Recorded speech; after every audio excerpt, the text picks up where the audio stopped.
विद्वजन कहते हैं कि politics is the game of perceptions. राजनीति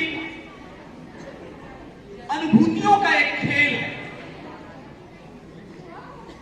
एक साहित्य के विद्यार्थी होने के नाते जब मैं इस बात को परम पूज्य आदरणीय स्वर्गीय पद्म विभूषण भारत रत्न श्री अटल बिहारी वाजपेयी के संदर्भ में मूल्यांकन करता हूं तो एकदम सटीक पाता हूं।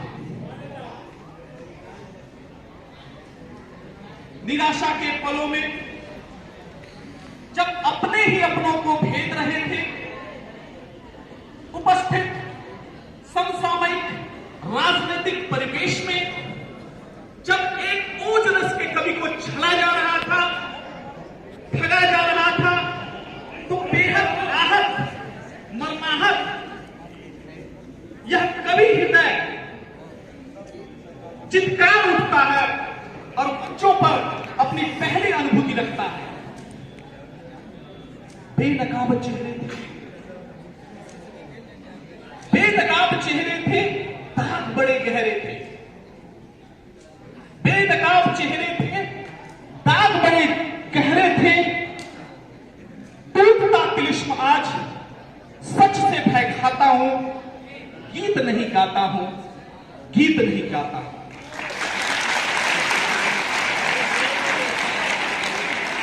लगी कुछ ऐसी नजर, बिखरा शीशे सा शहर। लगी कुछ ऐसी नजर, बिखरा शीशे सा शहर।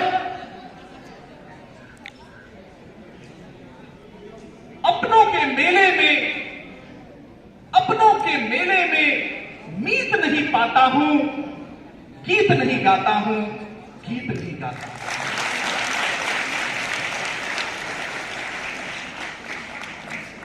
पर मैं एक राजनीति विज्ञान का भी विद्यार्थी हूं, तो इस दृष्टिकोण से भी सोचता हूं। मुझे लगता है किसी जाहिर ने बात कही थी कि politics is the game of perception.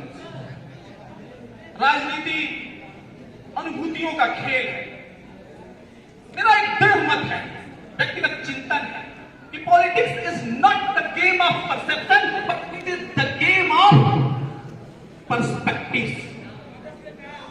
राजनीति अनुभूतियों का कोई खेल नहीं है, बल्कि राजनीतिक विचारधाराओं का खेल है। विचारों का खेल है, आपके दृष्टिकोणों का खेल है। और इस दृष्टिकोण से जब मैं स्वर्गीय आदरणीय परम पूज्य अटल बिहारी वाजपेयी के जीवन का मूल्यांकन करता हूं तो मैं देखता हूं यही मर्माहत कवि जब पूरी तरह से टूट गया होता है तो पहली अनुभूति के रूप में उसने गीत नहीं गाता हूं का संकल्प ले लिया, एक अटल प्रतिज्ञा ले ली। उसके बाद वही अटल बिहारी वाजपेयी जब यह देखता है कि एक पूरी पूरी युवा पीढ़ी उसके सामने बैठी हुई है जो उसको नेता मानती है, उसे अपना हुआ मानती है, उस युवा पीढ़ी को इसमें बहुत कुछ विश्वास है, तो बहुत कुछ पेसिमिस्ट ना उसको समझा जाए, वह ऑप्टिमिस्टिक हो जाता है, आशावादी हो जाता है और फिर नई पीढ़ी को समझाते हुए अपनी दूसरी अनुभूति रखता है कि गीत नया गाता है, नई पीढ़ी को समझाने के लिए। आदरणीय अटल जी के भावभंगिमा का कॉपी कर लेना बहुत ही कठिन बात है, फिर भी मैं कोशिश करता हूं कि उन्हीं की तरह कुछ बातें अपनी कह पाऊं।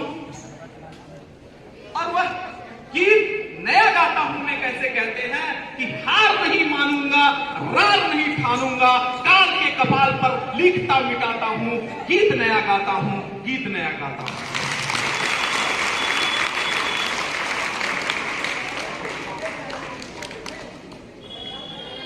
1962 में जब चीन ने हमारे देश पर आक्रमण किया और अक्साई चीन और नेफा पर लगभग कब्जा कर लिया, अक्साई चीन को पूरी तरह से खींच लिया, अपने देश में समाहित कर लिया, नेफा पर वह दावा करता है। उसके बाद दोनों देशों के बीच जो कड़वाहट आ गई थी उसको ठंडा करने के लिए 1977 में जब गैर कांग्रेसी सरकार बनी तो 1979 में आप विदेश मंत्री के रूप में सुशोभित हुए और उन्होंने अपनी चीन यात्रा से इस कड़वाहट को कम करने की कोशिश की। फिर खुद ही 1998 में आपने परमाणु परीक्षण किया, नाभिकीय परीक्षण किया और एक बार पुनः चीन को नाराज कर दिया। अमेरिका को तर्क देते हुए भी आपने कहा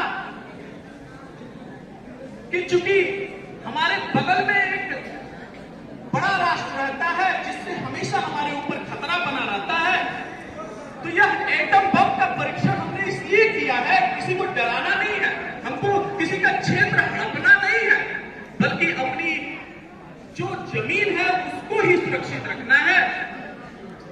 इसलिए हमने नाभिकीय परीक्षण किया है और अमेरिका ही नहीं पूरे वर्ल्ड को समझाने में आप सक्षम रहे अपनी भाषा से।